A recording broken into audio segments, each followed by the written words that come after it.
Your morning news now. The U.S. House of Representatives approved new Hong Kong-related sanctions after Beijing imposed a widely criticized security law. The Chinese law makes anti-government activities punishable by up to life in prison. Yesterday, the U.S. House approved a bill that rebukes China over its crackdown. It imposes sanctions on groups that undermine or restrict freedoms to its residents and punishes banks that do business with Chinese officials. Black Lives Matter, and I too want to help propel this movement forward, but enough is enough. Following a number of acts of violence, the Seattle police have taken back the autonomous zone. Police in riot gear ordered protesters to move out. The nearly month-long occupation of Seattle's capital came to an abrupt end after a series of shootings that killed at least 2 people. The autonomous zone began after demonstrators pushed officers out of their own precinct, demanding an end to the Seattle Police Department. Los Angeles leaders have voted to slash the police department budget by $150 million. The city council says the approved change will reduce the number of LAPD officers to a level not seen for more than a decade and provide services and programs for communities of color. La Crosse police are reminding people about boat safety ahead of Independence Day weekend. All throughout our area, boat drivers have a blood alcohol limit of 0.08, just like behind the wheel of a car. Fines, jail time, and even loss of boating privileges could follow for those who do not follow the law. Boaters are also reminded to have life jackets for each person. Well, we've got some high and mid-level clouds scattered about this morning, and that was the case the past several hours, kind of limiting the overall widespread development of valley fog, but still seeing some fairly thick fog around Preston and Volk Field. Visibility down to about a half mile or less in those 2 spots. I'm all for masks. I think masks are good.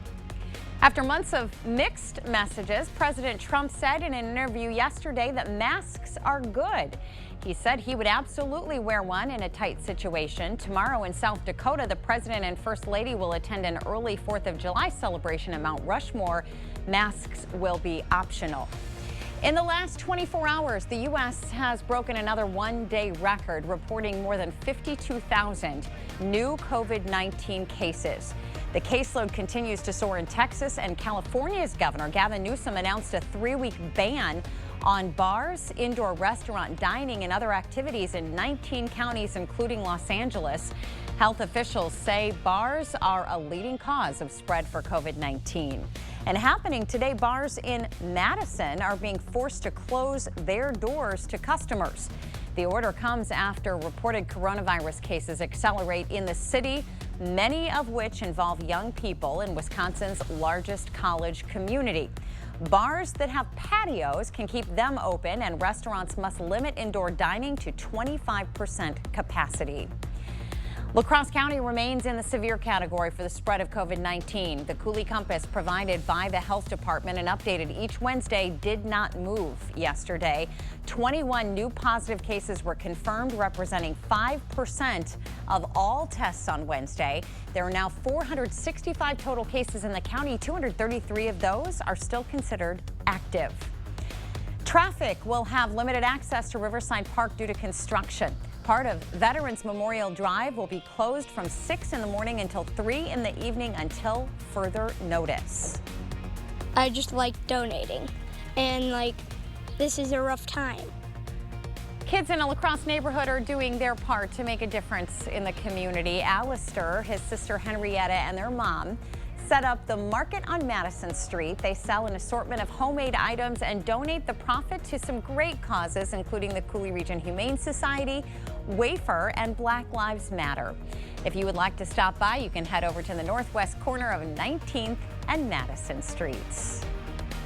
Well, temperatures this morning in the 60s to lower 70s, 69 in Eau Claire, 70 in Winona, 71 in La Crosse. A little bit more refreshing to our east, low 60s there and drier dew points as well, but still pretty toasty and muggy today. Highs in the upper 80s to lower 90s. Afternoon heat indices could climb into the middle 90s. I'm going to keep us dry today. Just a small chance for thunder showers tomorrow and for the 4th, 91 both days. Then a little bit better chance for some kind of hit and miss showers and thunderstorms through much of of next week, and staying warm and humid, upper 80s to around 90 degrees. Thank you so much for sharing your morning with us.